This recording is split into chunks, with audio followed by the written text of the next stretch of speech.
Kabanata 341.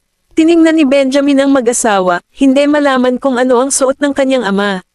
Sa pangako ni Darius, tumango si Erisa at sumagot, kung ganoon, ipauubaya ko na sa iyo ang pagpapasya, Mr. Graham.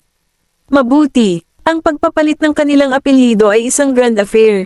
Dapat tayong maghanap ng magandang araw para dyan. Napangiti si Darius hanggang tenga matapos marinig ang sagot niya. Iniisip na niya ang guest list para sa celebratory banquet na balak niyang idaos. Kailangan na nating maghanda para sa handaan. Sa wakas ay tumingin si Darius kay Benjamin at pinaalalahanan siya, kailangan mong ituring ang bagay na ito ng may lubos na kahalagahan. Gayon din, ipaalam sa lahat ang tungkol dito. Tay, imbitahan na lang natin ang mga kamag-anak natin. Hindi na kailangang gawin itong napakagandang affair. Hindi nakita ni Benjamin ang pangangailangang isa publiko ang bagay na ito. Sinulyapan ni Darius ang kanyang anak na may mahigpit na ekspresyon at sinabi, nakakahiya ba sa iyo ang mga apo ko? Napaawang ang labi ni Benjamin sa narinig. Bata pa ang mga bata. Dapat nating ilayo sila sa mata ng publiko. Matapos itong pag-isipan, natanto ni Darius na may kabuluhan ang sinabi ni Benjamin. Oh, at dito ko naisip na napahiya ka sa kanila. Hindi nakaimik si Benjamin. Sumang-ayon si Erisa kay Benjamin at sinabi kay Darius, Mr. Graham, mag-imbita na lang tayo ng ilan sa ating pinakamalapit na kamag-anak. Oo naman. I'll let you decide then. Tuwang tugon ni Darius. Nawala nang masabi si Benjamin, habang si Erisa naman ay nakangiti lang bilang tugon. Isa, dapat kang pumunta at tingnan ang mga bata.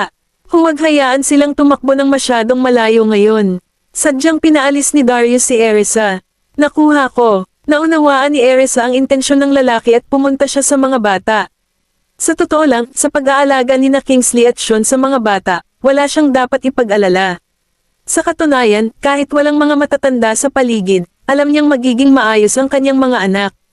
Sinulyapan ni Darius si Erisa at sinabi kay Benjamin, hindi mo pa nagawang isil ang deal. Namilog ang mga mata ni Benjamin nang marinig iyon. Tumingin si Darius sa kanyang anak at nagpatuloy, si Isa ay isang napakagandang babae. Bagay din siya sa'yo, not to mention nanay siya ng mga anak mo. Dapat kang magsumikap para masilang deal. Kung hindi, baka mawala lahat ng anak mo. Kumunat ang noo ni Benjamin at sumagot, Tay, bakit mo ipinangako sa kanya na ang mga bata ay makakasama niya kahit ano pa ang nangyari sa pagitan natin? Sinulyapan ni Darius ang kanyang anak at inilagay ang kanyang mga kamay sa likod nito. Kung hindi ko sinabi sa kanya ang aking salita, sa palagay mo ba ay papayag siyang palitan ng mga bata ang kanilang apelyido? Lumalim ang kunot sa pagitan ng mga kilay ni Benjamin nang sumagot siya, katotohanan na ang mga bata ay kabilang sa aming pamilya Graham. Tinitigan ni Darius ang anak, walang imek. Bakit mas luma pa ang iniisip mo kaysa sa akin? Nakatingin lang si Benjamin sa kanyang ama at walang sinabi. Mamantong hininga si Darius at nagpatuloy, kahit na binigay ko na sa kanya ang salita ko, hindi ibig sabihin na pumayag ka na rin. Gayunpaman, ang prioridad ay upang mapalitan ang mga bata ng kanilang mga apelyido. Mas mabuti pa kung mapapangasawa mo rin si Isa. Maaari lang tayong magdaos ng isang engranding salo-salo para ipagdiwang at iligtas ang abala. Isang hindi maarak na kislap ang sumili sa mga mata ni Benjamin nang sumagot siya, mayroon akong sariling mga plano. Tumingin si Darius sa kanyang anak at binigyan siya ng isang salita ng pag-iingat. Basta huwag kang gagawa ng mga bagay na pagsisisihan mo sa hinaharap. Ang isang babae ay hindi kailanman makakalampas sa isang nasirang puso. Kapag nangyari, iyon, posibleng habang buhay na siyang mapilat. Napabuntong hininga si Darius, dahil nasa labas sila ay ayaw na niyang magsabi ng marami. Makikipaglaro ako ngayon sa mga syota ko. Nakakapagod talagang kausapin ka. Matapos maglakad ni Darius kay Erisa, binati niya ito ng isang matamis na ngiti. Nagsimula silang dalawa na masayang nagkwentuhan kasama ang 5 bata na nakapaligid sa kanila. Ito ay isang masaya at maayos na tanawin. Itinoon ni Benjamin ang kanyang tingin sa matingkad ng ngiti ng babae at naglakad palapit sa kanya. Oras na para umuwi, nilinggan siya ni Erisa. Sinulyapan ni Darius ang anak at mamulong, kakatapos lang nating maghapunan. Bakit tayo babalik agad? Nagpaplano akong maglibot sa bayan kasama ang aking mga syota at tamasahin ang mga tanawin sa gabi. Huminto siya at lumingon sa 5 bata bago nagtanong, Sweethearts, maglilibot pa ba tayo? Tumingin ang mga bata kay Erisa at nagtanong, Mommy, sasama ka rin ba sa amin? Halata namang ayaw pa nilang matapos ang gabi. Sa tama, sila ay dapat napagod pagkatapos maglaro para sa buong araw. Gayunpaman, tila hindi sila pagod. Siyempre, gusto rin ni Erisa na makasama ang mga bata. Pagkatapos ng lahat, sila ay nagsisimula sa paaralan sa susunod na araw. Dahil kailangan din niyang magtrabaho, hindi na siya magkakaroon ng maraming oras para samahan sila. Tuwang-tuwa ang mga bata. Hooray! Lolo, sasama si Mommy sa amin. Sige, magkakasama tayong lahat. Magiliw nang umiti si Darius sa mga bata bago sinabi kay Benjamin, kung ayaw mong sumama sa amin, huwag kang mag-atubiling bumalik sa iyong sarili. Walang pumipigil sa iyo. Nang marinig iyon, napabuntong hininga sina Kingsley at Sean bago kunin ang sasakyan. Kabanata 342. Dahil wala pang pagnanais na umuwi ang mga bata, walang pagpipilian si Benjamin kundi sundan sila. Wala si Erisa sa iisang sasakyan niya. Sa halip, kasama niya ang mga bata at si Darius. Si Kingsley sa una ay nasa parehong kotse ng mga bata, ngunit siya ay pinalayas. Sa bandang huli, sa kotse na lang ni Benjamin ang kaya niyang maupo. Nakaupo sa tabi ng driver's seat, nakaramdam siya ng pressure. Paminsan-minsan ay sumulyap siya kay Benjamin, na ang ekspresyon ay malungkot at may elo. Hindi man lang naglakas loob na huminga ng malakas si Kingsley. Saan kayo nagpunta ngayon? Walang pakialam na tanong ni Benjamin. Tumingin sa kanya si Kingsley at ngumisi. Pumunta kami sa garden at sa amusement park. Dinala ko sila sa roller coasters. Tumango-tango si Benjamin, kapag malaya ka na, ilabas mo sila ng mas madalas. Tinaas ni Kingsley ang kanyang kilay at maingat na nagtanong, ano ang ibig mong sabihin, boss? Para sa ilang kadahilanan, ang kanyang mga salita ay tila nakakatakot. Matalim na sulyap ni Benjamin sa rearview mirror at seryosong sumagot, I mean what I said. May mali ba sa utak mo? Natahimik si Kingsley bago bamantong hininga, ilalabas ko sila kahit hindi mo sinabi sa akin. Nakakatuwang makipaglaro sa kanila. Isa pa, mas naging masaya si Gavin nang kasama niya ang 4 pang anak. Ang kanilang kaligayahan ay nakakahawa din. Ang sino mang makakakita sa kanila ay mapapabuti ang kanilang kalooban. Boss, ayaw mo bang makipaglaro sa kanila? Mapapabuti mo ang iyong relasyon sa pamamagitan ng paggawa niyan, mungkahi ni Kingsley. Malamig na sagot ni Benjamin, busy ako. Kumaibat ang sulok ng lobby ni Kingsley. Pero hindi naman pwedeng palagi kang busy, diba? Dapat mong sundin ang payo ni old Mr. Graham. Kailangan mong gugulin ang iyong mga katapusan ng linggo na kasama sila. Natural, alam ni Benjamin kung ano ang dapat niyang gawin. Nakasimangot na iniba niya ang topic. Bakit ngayon ka lang pumasok sa kotse ko? Natulala, hindi alam ni Kingsley kung bakit biglang itinanong ni Benjamin ang tanong na iyon. Hindi mo ba nakuha ang pagkakataong makapasok muna sa kotse na iyon?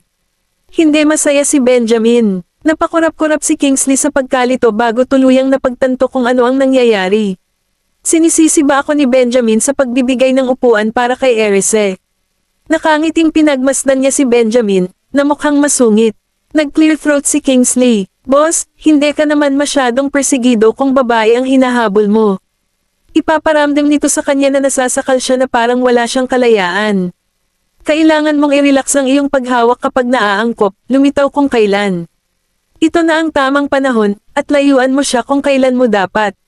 Kailangan mong hayaan siyang mag-isa at magkaroon ng oras sa kanyang sarili. Kumunat ang noo ni Benjamin, hindi pinansin ang sinabi ni Kingsley. Nga pala, boss, kumusta ang progress mo sa kanya? Medyo curious si Kingsley. Sinamon siya ng tingin ni Benjamin. Isang salita ng payo. Minsan, hindi ka dapat masyadong magpigil. Pagdating sa mga babae, kailangan mong maging mas dominante. Puntahan mo na lang. Nakangiting mungkahi ni Kingsley. Bumaba ka sa kotse kung hindi mo kayang itikom ang iyong bibig. Sigaw ni Benjamin, iniisip na masyadong maingay ang kanyang kaibigan. Nagpout si Kingsley bago tumahimik. Pumunta si Erisa sa plaza ng lungsod kasama ang mga bata at si Darius. Bumaba sila ng sasakyan at pinagmasdan ng mataong mga lansangan sa sentro ng lungsod. Isa, pumunta ka na ba dito? Nakangiting tanong ni Darius, nasa isang plaza sila nakatatapos lang gawin. Dahil kasi simula pa lang nito sa operasyon, isa ito sa mga pinakamainit na lugar. Hindi pa, sagot ni Erisa. Wala ang mga ito bago ako pumunta sa ibang bansa. Tumango si Darius at nagsimulang magpakilala ng ilang masasayang lugar sa kanila. Habang nakikinig sa kanya si Erisa at ang mga bata, humanga sila sa tanawin. Mommy, may ice cream dyan. Dinilaan ni Jessie ang kanyang lobby, nakaramdam ng gutom. Bakit hindi ako pumunta at bumili para sa kanya, Mommy? Mungkahi ni Jasper. Hindi, bibili ako. Damaykit kay Lolo. Okay. Paalala ni Erisa sa 5 bata bago umalis. Ngumiti si Darius at tumingin sa 5 apo. Isa, bumili ka pa ng isa. Gusto ko ring kumain ng ice cream. Naiintindihan mo, Mr. Graham. Nakangiting sagot ni Erisa habang nakatalikod. Pagkatapos, naglakad siya para bumili ng ice cream. Matapos bilangin ang bilang ng mga tao, bumili siya ng 9. Biglang may narinig na hindi pamilyar na boses sa tabi niya. Hey babe, pwede bang bumili ka pa ng isa? Gusto kong kumain ng ice cream, pero hindi ko nadala ang wallet ko.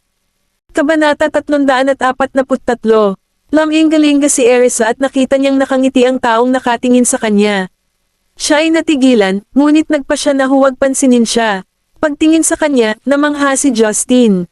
Gaya ng inaasahan ng isang babae na makakahuli ng mata ni Benjamin. Halika na babe, pabor ka at i-treat mo ako ng ice cream, di ba? Kumunat ang noo ni Erisa at sinulyapan siya. Wala ka bang phone? Napakaginhawang magbayad online ngayon. Di bale nakalimutan mo yung wallet mo basta dala mo yung phone mo. Ibinaba ni Justin ang ulo niya at sinilip ang phone niya. Off, may point siya doon, nagkamali ako ng kalkula. He smirked devilishly. Nakalimutan kong dala ko pala ang phone ko. Bakit hindi kita i-treat ng ice cream kung ganoon? Habang nagsasalita si Justin, umorder siya ng isa pang ice cream sa waiter at binayaran ang bill. Hindi iyon nagustuhan ni Erisa. Bakit kakaiba ang kinikilos niya ng walang dahilan? Pwede ko bang makuha ang number mo babe? Nagpatuloy si Justin sa panliligaw sa kanya. I'm sorry, pero hindi ako interesado. Malamig na pagtanggi ni Erisa. Matapos may handa ang ice cream, kinuha niya ang bag, binayaran ang mga order niya, at umalis. Tinitigan siya ni Justin ng masama. May personalidad ang babaeng ito. Sir, gusto mo pa ba ng 10 ice cream? Paalala ng waiter. Lumingon si Justin at tinitigan siya. Bigyan mo ako ng 2 at ipamahagi ang natitirang ice cream sa iba pang malapit. Oo naman. Nang dumating si Benjamin at narinig niyang umalis si Erisa para bumili ng ice cream, lumapit siya at nakita siyang pabalik. Bakit ka naglibot? Kumunat ang noo ni Erisa at inis na saway, bumili lang ako ng pagkain. Anong ibig mong sabihin na gumagala ako? Isang kislap ang dumaan sa mata ni Benjamin nang may makita siyang figure. Pinaikit niya ang kanyang mga mata. Sa ice cream shop, sa kabilang direksyon naglalakad si Justin kasama ang 2 ice cream, nakatalikod sa kanila.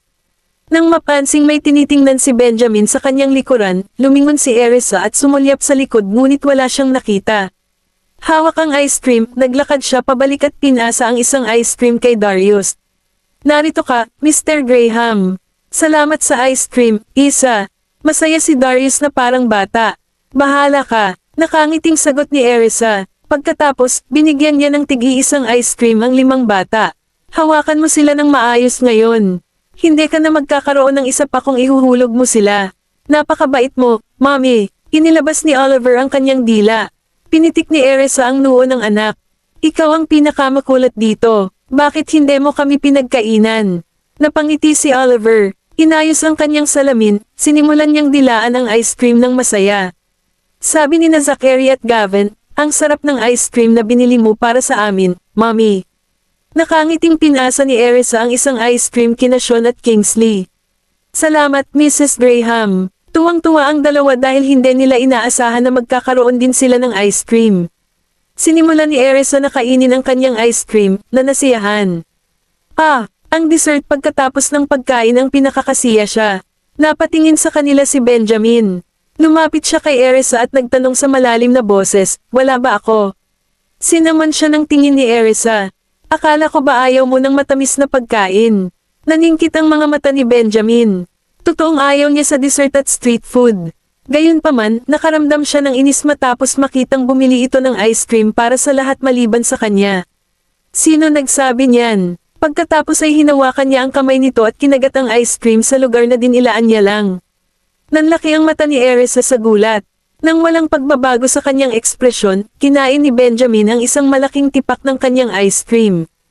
Hoy, hindi mo ba nakita na nagsimula na akong kumain nito? Pagtingin sa kanyang kalahating kinakain na ice cream, nakaramdam siya ng pagkalumbay. Sinulyapan siya ni Benjamin mula sa gilid ng kanyang mga mata. Kakagat ko lang ng ice cream mo. Kailangan bang maging napakaliit mo? Galit na galit si Erisa. Problema ba talaga ito ng pagiging maliit ko? Kung gusto niya ng ice cream, bakit hindi siya makahingi ng bibilhin para sa kanya? Sa pagtingin sa kung gaano siya galit, si Benjamin ay tumawa sa katuwaan. Hindi mo ba alam na ang mga babae ay hindi dapat kumain ng masyadong malamig na pagkain? Nilaibat ni Erisa ang mga mata sa kanya at naglakad papunta sa mga bata. Habang kumakain ng ice cream, natutuwang nakatingin sina Sean at Kingsley sa batang Benjamin. Kung ganito ang pagpupercentage ni Benjamin sa mga babae, magiging kontraproduktibo lang. Magagalit din ako kung ako siya. Napangiti si Sean sa sarili. Kabanata 344. Kinagat ni Kingsley ang kanyang ice cream. Oo, kinasusuklaman ng mga babae kapag ang isang bagay na gusto nila ay inaagaw. Nang sila ay binaril ni Benjamin ng malamig na tingin, mabilis nilang iniwas ang kanilang mga tingin at naabutan si Darius at ang iba pa. Sumunod si Benjamin sa likod ng mga bata. May gusto ka pa bang kainin? Tanong niya sa mga bata. Sinulyapan siya ni Jessie at naglakad papunta kay Erisa. Nagtaas ng kilay si Benjamin. Natatawang hinaplos ni Erisa ang ulo ng anak. Huwag kang matakot. Hindi nakaimik si Benjamin. Nakangiti si Gavin nang tingnan kung gaano kalungkot ang hitsura ng kanyang ama. Cherry, Oliver, Jasper, doon tayo maglaro. Sinenyasan ni Gavin ang mga kapatid niya. Tumango ang tatlong bata at tumakbo kasama siya. Natatawang humakbang si Darius sa likuran nila. Napabuntong hininga si Benjamin. Nagre-rebelde ba si Gavin? Inikat niya ang kanyang ulo at pinandilatan si Erisa, na inosenteng kumurap. Nang makita niyang nakatitig pa rin ito sa kanya, binalik niya ang tingin nito. Bakit mo ako tinatitigan? Oo, bawal kang titigan si Mommy. Tinitigan ni Jessie ng masama si Benjamin. Nang makita iyon ni na Kingsley at Sean, nagtawanan sila hanggang sa sumakit ang tiyan. Benjamin, kailangan mong maging malumanay sa mga babae, walang takot na mungkahi ni Kingsley. Sinaman siya ng tingin ni Benjamin. Natatawang lumayo si Kingsley. Sumugod si Sean at niyakap si Jessie sa kanyang mga bisig. Jessie, dadalhin kita doon para maglaro, okay? Nakangiting tinitigan ni Jessie si Sean. Maaari ba akong kumuha ng makakain, Tiyo Sean? Oo naman. Sabihin mo lang kung ano ang gusto mong kainin at bibilhin kita. Puno ng pagmamahal ang ekspresyon ni Sean. Tuwang-tuwa si Jessie. Pwede bang bumili ka rin para sa mga kapatid ko? Siyempre, madaling pumayag si Sean. Tara na. Mommy, sumama ka sa amin. Inikat ni Jessie ang ulo at sinenyasan si Erisa.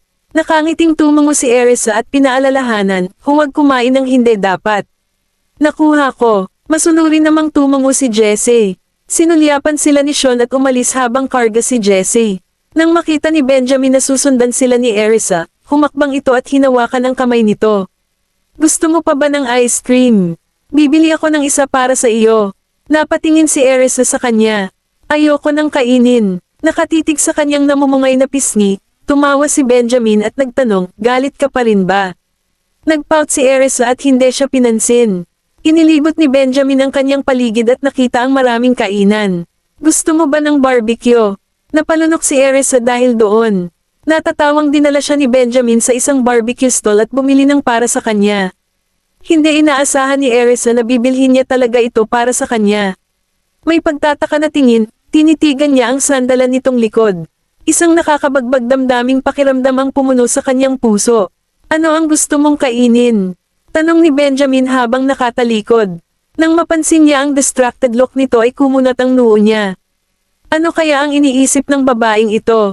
Bumalik sa katinoan si Erisa. Sa pagtingin sa pagiging mapagbigay niya, sinadya niyang sinabi, gusto kong kainin ang lahat. Tinitigan siya ni Benjamin ng ilang segundo bago tumalikod at sinabihan ng may-ari, gusto kong ihain ang lahat. 10 servings, dagdag ni Erisa. Napatingin sa kanila ang may-ari ng stall. Tinanong niya, sigurado ka bang gusto mo ng 10 servings? Mariing tumango si Erisa. Oo, sigurado ako. Gusto ko ng 10 servings. Hinayaan siya ni Benjamin na umorder ng kahit anong gusto niya. Sigurado ka bang makakaubos ka ng maraming pagkain? Napatingin si Erisa sa kanya at nakangiting sumagot, ang dami naming kasama. Siyempre matatapos natin lahat ng pagkain. Oh, masyado kang maliit na ayaw mong prituhin. Sila, Siya lang naman ang makakaisip ng pagkain ko lang. Napaawang ang lobby ni Erisa sa naisip. Sa pagtingin sa kung gaano siya maalalahanin, natuwa si Benjamin. Ngumuso siya ng mahina. Napaka-considerate mong tao. Natigilan si Erisa. Kung hindi mo matiis na pretuhin ang iba sa pagkain, huwag mo na lang gawin. Ako na mismo ang magbabayad. Kabanata 345. Napaawang ang lobby ni Benjamin. Problema ba ito tungkol sa pagiging maliit ko? Kung sobrang considerate niya sa iba, bakit hindi siya considerate sa akin? Sa susunod na segundo, inilabas ni Benjamin ang kanyang telepono at binayaran ang bill. Nakatitig sa kanya, sadyang tinukso ni Erisa, Mr. Graham, gusto mo bang ibalik ko ang pera sa iyo? Hindi na kailangan iyon, mataimtim na saway ni Benjamin habang nakatitig sa kanya. Tawa ng tawa si Erisa. Salamat sa iyong pakikitungo, kung gayon, Mr. Graham. Kinurot ni Benjamin ang pisngi niya. Kailangan mo akong prituhin pabalik sa susunod. Kumaibat ang sulok ng lobby ni Erisa. Matapos may impake ang lahat ng pagkain ay sinenyasan ito ni Benjamin. Hindi mo ba nakukuha? Hindi nakaimik si Erisa. Kinuha niya ang 10 servings ng barbecue at sinipsip ito. Dam, ang bango niyan. Hindi na ako makapaghintay na kainin ito. Naglaro ang ngiti sa lobby ni Benjamin nang makita kung gaano ito sabik. Anong gusto mong kainin muna? Pusit, pabulong na sabi ni Erisa. Sinulyapan niya ang pusit na binibenta ng stall bago umalis dala ang pagkain. Kinuha ni Benjamin ang isang bag mula sa kanya, kumuha ng pusit, at inilagay ito sa tabi ng kanyang bibig. Sinulyapan siya ni Erisa bago ibinuka ang bibig at kumagat. Napabulalas siya sa kasiyahan, ang sarap. Nang makita kung paano niya nakitang masarap ang lahat ng kinakain niya, na-curious si Benjamin kung talagang masarap ba ito. Pagtaas pa lang niya ng kamay para kumagat, hinimok siya ni Erisa, bilasan mo. Gusto ko ng isa pang kagat. Nanlamig ang kamay ni Benjamin sa hangin. Pagkatapos ay binago niya ang takbo ng kanyang kamay at muling inilipat ang pusit sa kanyang bibig. Pagkagat sa galami ng pusit, napapikit si Erisa nang nakangiti, kitang-kita ang sarap sa pagkain. Nang makita ni Benjamin ang sarsa sa gilid ng kanyang lobby, hinalungkat niya ang kanyang bulsa. Gayunpaman, napagtanto niyang hindi niya dinala ang kanyang panyo. Itataas na sana niya ang kamay para panasan ito para sa kanya, malinis na din ilaan ni Erisa ang lobby. Dama po ang tingin ni Benjamin sa pink na dulo ng kanyang dila, at isang kislap ang sumilay sa kanyang mga mata. Nang mapansin ni Erisa ang maalab nitong titig ay napahiya siya. Dalhin ko ito sa kanila. Habang nagsasalita siya, tumakbo siya papunta sa mga bata. Huminga ng mahina si Benjamin at sumunod sa likuran niya. Sweethearts, kumain ka ng barbecue. Tuwang-tuwa ang mga bata nang makita siyang sumugod na may laman ang mga kamay ng pagkain. Salamat, Mommy. Haha, hindi na kailangang magpasalamat sa akin, nakangiting sabi ni Erisa. Sumulyap siya kay Benjamin at ipinaliwanag, ang daddy mo ang bumili nito. Ang 5 bata, kabilang sina Darius, Kingsley, at Sean, ay tumingin kay Benjamin. Salamat, Mr. Graham. Chorus ng 5 bata bago kinuha ang pagkain sa mga kamay ni Erisa. Halika, lahat ay may bahagi. Ipinasa ni Erisa ang pagkain sa lahat. Nang isang serving na lang ang natitira, sinimulan na niya itong kainin.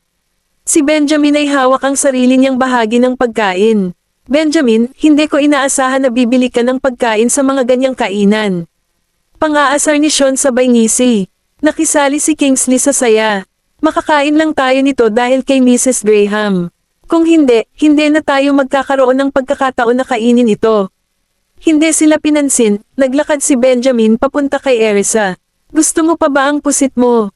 Napahagalpak ng tawa si Darius nang makita ang seryosong ekspresyon ni Benjamin. Kinuha naman ito ni Erisa na parang nahihiya. May pusit ako dito. Gusto mo ba? Hindi. Makukuha mo ito. Hindi man lang kinain ni Benjamin ang barbecue na hawak niya. Napatingin ang 5 bata kay Benjamin, na ibinalik ang kanilang mga titig.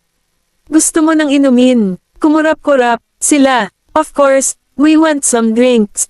Kailangan mo pa bang itanong? Ngumisi si Gavin. Sinulyapan ni Benjamin ang mga bata at pinasa ang kanyang barbecue. Dito, kunin mo ito. Pupunta ako at bibili tayo ng maiinom. Saglit na tumingin si Gavin sa ama bago naglakad at kinuha ang pagkain. Pagkatapos ay mayabang niyang sinabi, gusto ko ng milk tea. Tumango si Zachary, gusto ko ng lemonade. Sabi ni Oliver, gusto ko ng strawberry milk tea. Dagdag pa ni Jasper, gusto ko ng melon milk tea. Mahinang sumama si Jessie, gusto ko ng apple milk tea. Sinulyapan ni Benjamin ang mga bata bago tumingin kay Erisa. Gusto mo rin bang uminom ng milk tea? Tumango siya, gusto ko rin ng strawberry milk tea. Automatikong binigay din ni Sean at Kingsley ang kanilang mga order. Sinabi ni Kingsley, gusto ko ng mga milk tea. Tumango si Sean, same for me. Nakangiting sinabi ni Darius kay Benjamin, gusto ko ng may damong halaya sa loob. Hindi nakaimik si Benjamin. With that, umalis na siya para bumili ng milk tea. Maliban sa mga bata at kay Erisa na gusto ng milk tea, kumuha siya ng plain water sa 3 pang matatanda.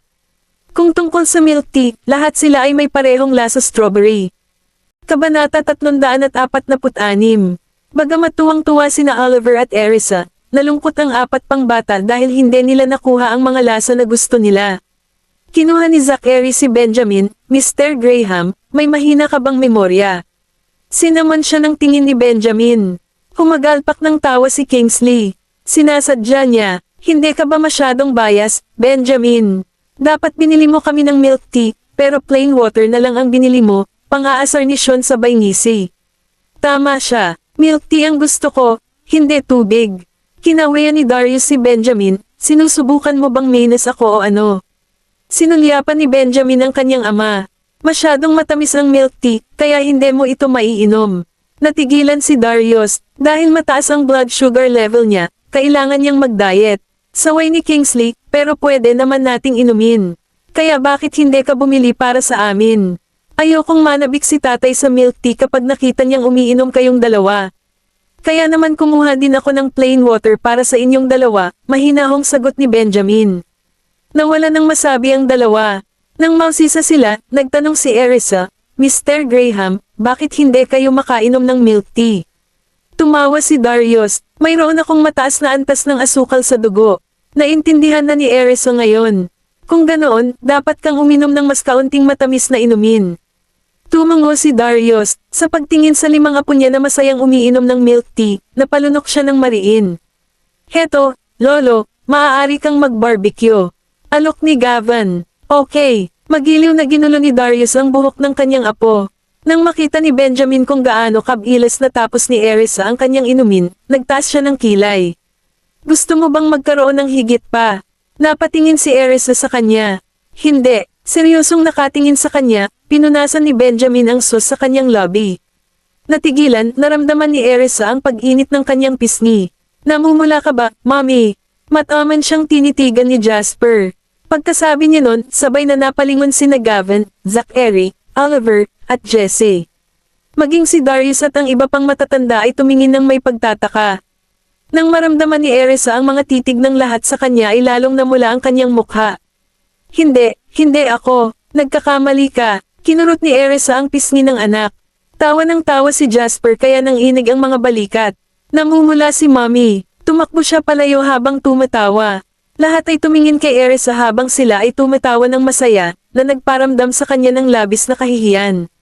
Nang mapansin niyang nakangiti si Benjamin sa kanya, galit na galit siyang tumingin sa kanya.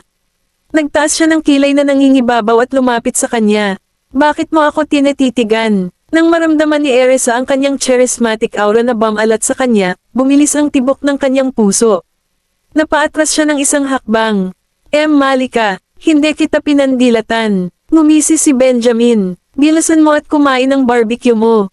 Pinasa niya ang pagkain. Pagkakuha ni Erisa ay bumalik siya sa katinoan. Hindi ba sa iyo ito? Hindi ako kumakain. Nagpout si Erisa bago ipinamahagi ang pagkain sa iba. Pagkatapos nilang kumain, dinala ni Kingsley at ng iba pang matatanda ang mga bata sa harap upang maglaro, habang sina Benjamin at Erisa ay nakasunod sa kanila. Sa lahat ng oras, si Benjamin ay patuloy na nakakatanggap ng mga tawag tungkol sa trabaho. Napatingin si Erisa sa kanya. Bakit hindi ka muna mag-ayos ng trabaho?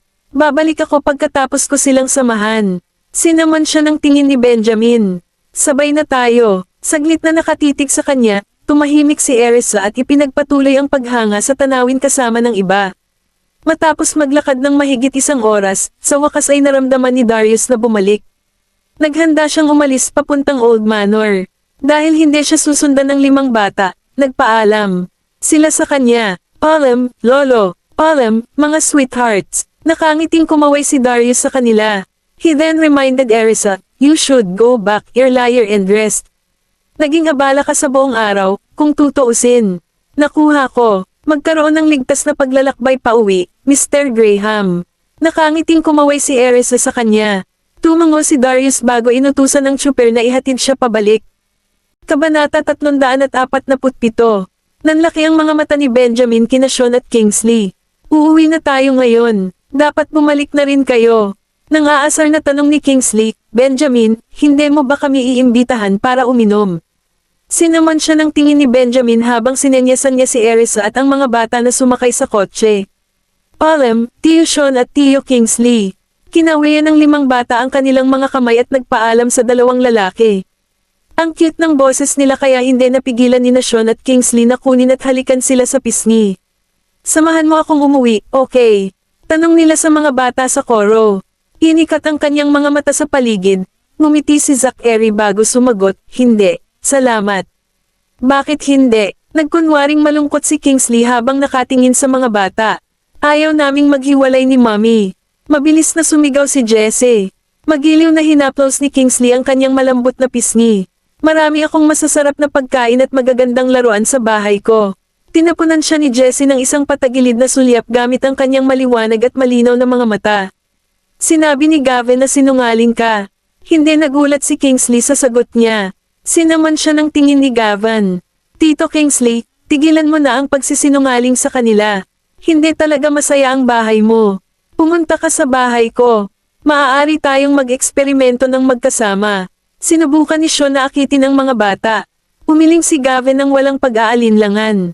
Hindi tayo pupunta. Ngumiti si Sean kina Zachary at Oliver. Ginagarantiya ko na magiging masaya ito. Hindi ka magsisisi kung susundan mo ako sa bahay ngayong gabi. Inilipat ni Zachary ang tingin kay Sean. Tito Sean, hindi kami pupunta kung hindi si Mommy. Tumango si Oliver bilang pagsang-ayon. Pupunta tayo kung nasaan man si Mommy. Tinapunan ni Sean si Erisa ng nakakatuwang tingin, nanunukso, sila ay kumakapit sa iyo. Natural, wala siyang lakas ng loob na anyayahan siya sa kanyang bahay dahil sa takot na magkaroon ng galit ng isang tao.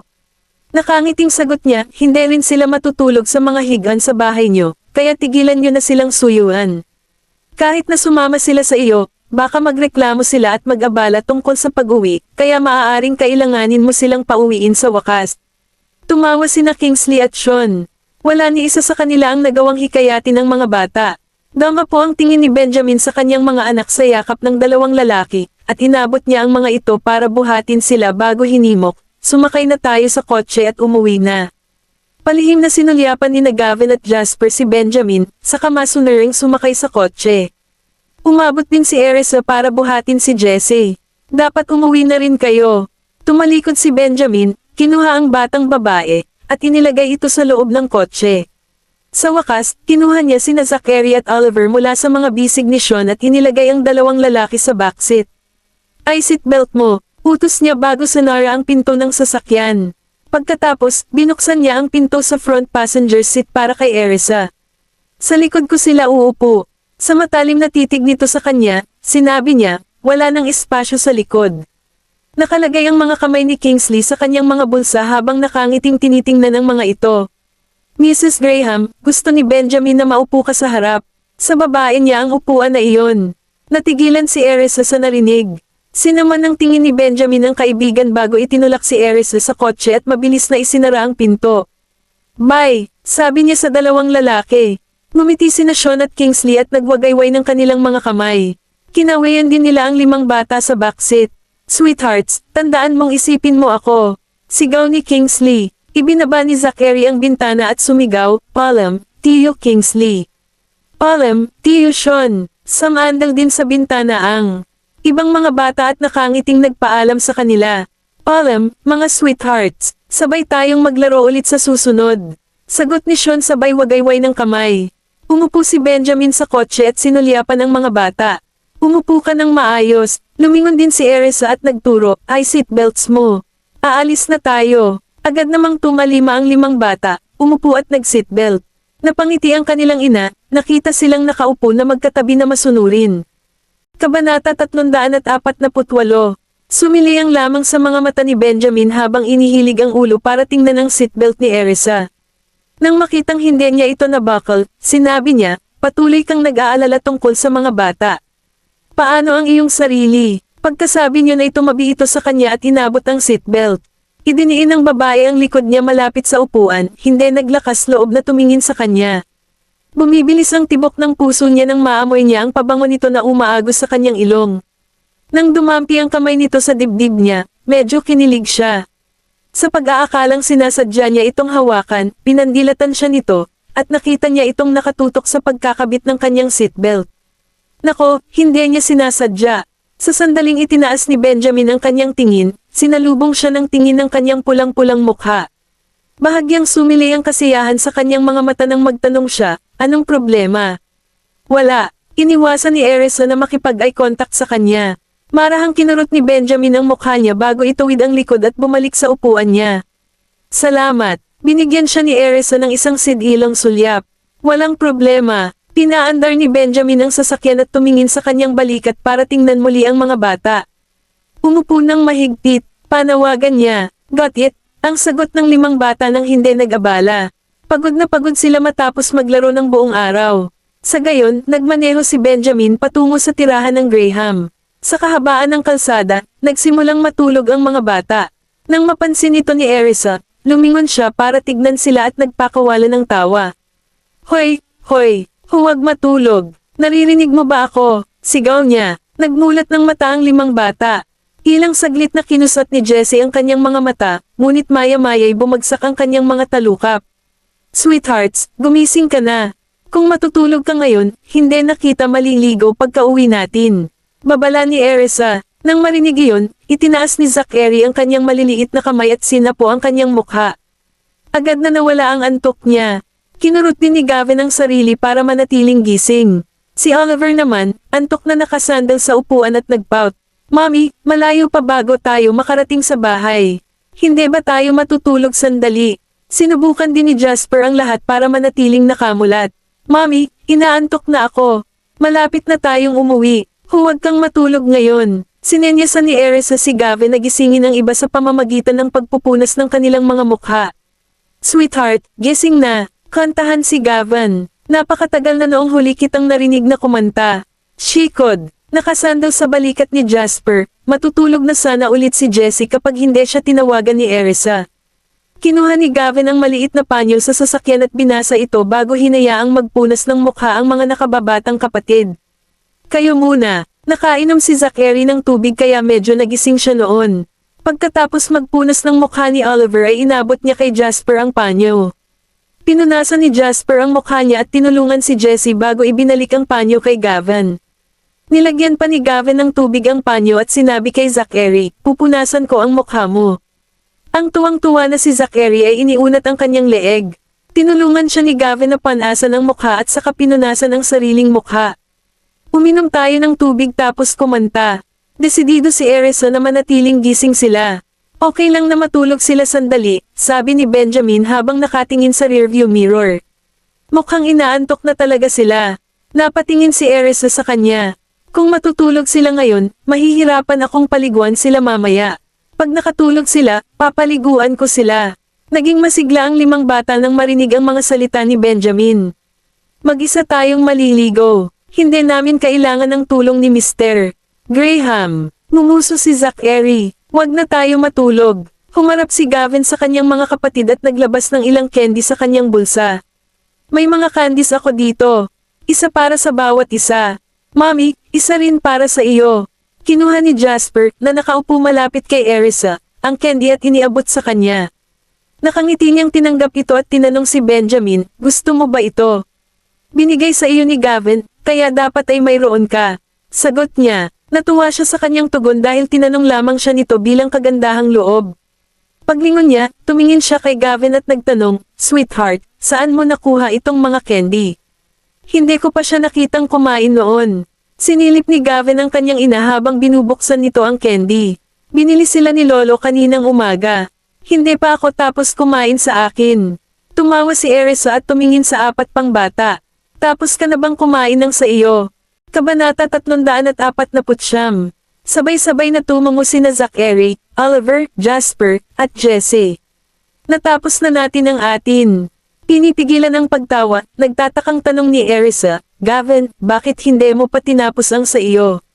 Hindi mo ba sila kinain? Hindi po, Mommy. Kumakain ako ng mga prutas noong mga oras na iyon, kaya hindi ako kumakain ng mga candy. Kung kakainin ko sila, hindi na matamis ang lasa ng mga prutas. Paliwanag ni Gavin. Tumikim si Zachary at mamulong sa tenga ng kanyang ina, Mommy, ang bagal po kasi niyang kumain. Naubos na naming lahat ang aming mga prutas, ngunit kumakain pa rin siya ng isang maliit na kagat sa isang pagkakataon. Hindi mapigilan ni Erisa ang mapangiti. Si Gavin ang pinakamabagal kumain sa 5 bata, mas mabagal pa kay Jesse. Sinulyapan niya si Benjamin, na nagmamaneho. Siguradong kinuha sa kanya ni Gavin. Slow eater din siya. Namula si Gavin habang nakayuko at nagpaliwanag, hindi naman ako ganun kabagal. Masyado kayong mabilis, nagtawanan ng mga kapatid niya na lalong nagpapula ng mukha. Tumawa si Erisa, sa pag-aakalang ang kanyang anak ay mukhang kaibig-ibig. Matapos tumahimik, sinabi niya sa iba pang 4 na bata, sige. Putulin ito, walang nakakatawa dito. Ang bawat tao'y may kanya-kanyang bilis sa pagkain. Mommy, tumatawa ka rin. Naningkit ang mga mata ni Oliver dahil sa pagngiti ng tumambad sa kanya. Oo, nakita ko rin si Mommy na tumatawa. Tumawa siya ng ganito. Ginaya ni Jesse ang paraan ng pagtawa ni Erisa, na hinayla ang gilid ng lobby niya pataas. Nagdulot iyon ng tawanan ni Zachary at Jasper, na ang mga mata ay kumikislap sa pagitan ni Gavin at Erisa. Gavin, tinatawanan ka ni Mommy. Napatingin si Gavin sa kanila, namumula. Tumawa ka hanggat gusto mo. Mabagal naman akong kumain eh. Sige, umupo ka na ng maayos. Pinutol sila ni Erisa para hindi mamula si Gavin. Agad na huminto sa pagtawa ang mga bata, naglapat ang kanilang mga lobby. Noon, nawala na ang antok nila. Sa sandaling iyon, sinilip ni Benjamin ang likurang upuan sa pamamagitan ng rearview mirror, at isang ngiti ang sumilay sa kanyang mga lobby. Sumandal si Jesse sa bintana at tinitigan ang mga neon lights sa labas. Wow! Napakaganda dyan. Itinuro ng maliit na batang babae ang liwanag na palabas sa labas, na labis na nasa sabik. Tingnan mo, hindi ba mas maganda kaysa sa ibang bansa? May mga hayop pa dito. Sina Zachary, Oliver, at Jasper ay nakasandal sa bintana, namamangha sa tanawin. Napakahinga nito. Napatingin din si Gavin sa labas. Baka yan. Wala ba kayong mga ito sa ibang bansa? Hindi. Napakatahimik kapag gabi sa ibang bansa. Walang masaya. Nagpout si Jesse. Manimham. Sa tingin ko rin, mas masaya dito kapag gabi. Napangiti si Jasper mula tenga hanggang tenga. I wonder kung ano ang lugar na iyon. Gavin, nandyan ka na ba? Curious na tanong ni Zachary. Hindi. Na-curious din si Gavin. Napatitig sina Oliver at Jasper sa kanilang kapatid at napabuntong hininga. Hindi ka pa dinala ni Mr. Graham doon. Napaawang ang lobby ni Gavin nang marinig iyon. Hindi. Kaagad, sina Zachary, Oliver, Jasper, at Jesse ay tumingin ng hindi pagsang-ayon kay Benjamin. Nang maramdaman ang kanilang mga titig, napatingin si Benjamin sa rearview mirror. Pwede ko kayong ihatid doon bukas kung gusto ninyo. May isang bundok doon na maganda para sa isang night run. Natahimik ang mga bata sa kanyang pahayag. Gusto naming pumunta doon para magsaya, hindi para magjogang. Napatingin si Erisa kay Benjamin. Hindi mo pa dinala si Gavin para maglaro dati. No wonder parang nanlumo si Gavin. Mav, napasulyap si Benjamin kay Gavin, at namuo ang guilt sa kanyang puso. Sa katunayan, mas kaunting oras ang ginugol ko sa kanya bago ito. Nang makitang hindi na ito nagsalita pa, inilipat niya ang tingin sa mga bata. Sweethearts, gusto mo bang pumunta doon ngayon? Nagliwanag ang mga mata ng mga bata, ngunit agad silang umiling. Mommy, huwag na tayong pumunta doon mamayang gabi. Gusto na naming umuwi at matulog. Kabanata 350. Masigla pa rin ang mga bata pagka-uwi nila. Pagkababa nila ng sasakyan ay agad silang tumakbo papunta sa kwarto nila para maligo. Mommy, maliligaw na po tayo. Hoy, napangiti si Erisa na kabababa lang ng sasakyan nang mapansin niyang nawala na sa paningin niya ang 5 bata. Nang papasok na siya sa bahay, tinawag siya ni Benjamin, Teka. Tumingin siya sa balikat niya at pinanood ang lalaki na bumaba ng sasakyan. Pagkasara ng pinto ng kotse, naglakad siya palapit sa kanya. Bahagyang natarante si Erisa sa kanyang masungit na mukha. Ano ito? Sinulyapan siya ni Benjamin bago kinuha ang kanyang phone. Nakita mo na ba ang taong ito dati? Tiningnan niya ang screen at naramdaman niyang pamilyar ang taong nasa larawan. Nangunot ang kanyang mga kilay, sinubukan niyang alalahanin kung nakita na niya ang taong iyon. Pagkatapos ay nag-scroll si Benjamin sa isa pang larawan at ipinakita ito sa kanya. Sa sandaling iyon, may naalala si Erisa. Oo, nakita ko na siya dati. Bilang tugon, pinaikit niya ang kanyang mga mata. Nilapitan ka ba niya? Hindi ito itinago ng babae sa kanya dahil mukha siyang solemna.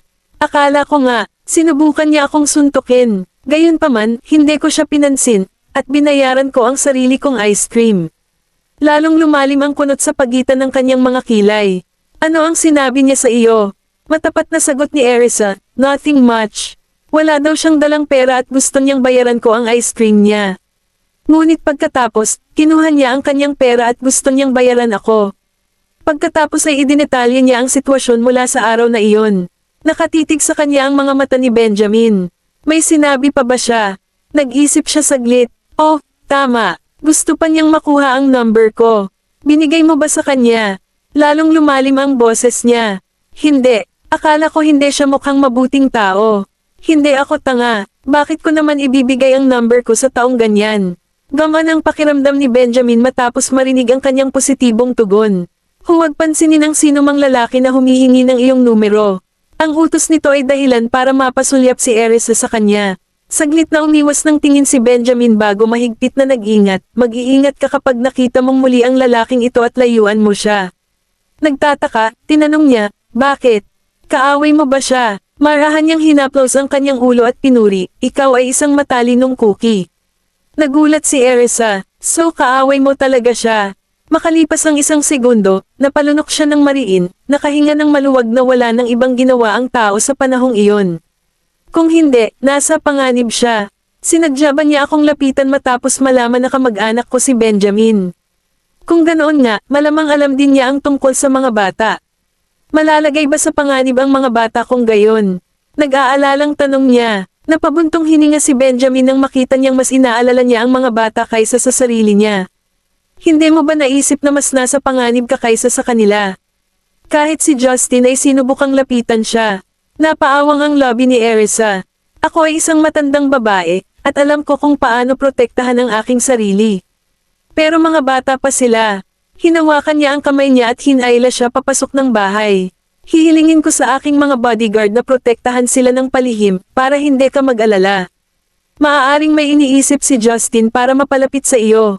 Kailangan mong mag-ingat. Naguguluhan si Erisa sa kanyang walang pakialam na ekspresyon ng napakasama ng mukha niya kanina lang. Kaaway mo ba talaga siya? Tanong niya ulit. Itinagilid ni Benjamin ang kanyang ulo para tingnan siya. Hindi naman. Isa lang siyang hamak na peste. Sumulyap siya sa kanya at pagkatapos ay sa kanyang palso, na nasa kanyang kamay. Sandaling lumitaw ang isang tusong kislap sa kanyang mga mata, at nagtanong siya, bakit hindi mo ako hayaang protektahan ng iyong bodyguard? Nagtaas ng kilay ang lalaki. Gusto mo bang masundan ka? Napakurap si Erisa at hindi sumagot sa tanong niya. Bakit pakiramdam ko ay malalagay ako sa panganib kung mananatili ako sa iyo? Dapat ba akong manirahan sa ibang lugar? Malalagay ka sa mas malaking panganib kung iiwan mo ako ngayon. Tugon ni Benjamin sabay nguso. Isang nakakatuwang tawa ang kanyang pinakawalan at sinabing, sigurado ka bang walang ibang kaaway na pumupuntirya sa akin? Huwag kang mag-alala, hinding-hindi ko hahayaang masaktan ka. Tiniyak niya na nagbibigay sa kanya ng isang sidilang sulyap. Bumilis ang tibok ng puso niya nang sumagot siya ng, mas ganoon. Kung hindi, lilipat ako sa ibang lugar kasama ang mga bata. Napakunot ang noo niya. Hindi ba siya pwedeng manatili sa tabi ko at mamuhay ng matiwasay kasama ako? Bakit pa niya iniisip na pumunta sa ibang lugar?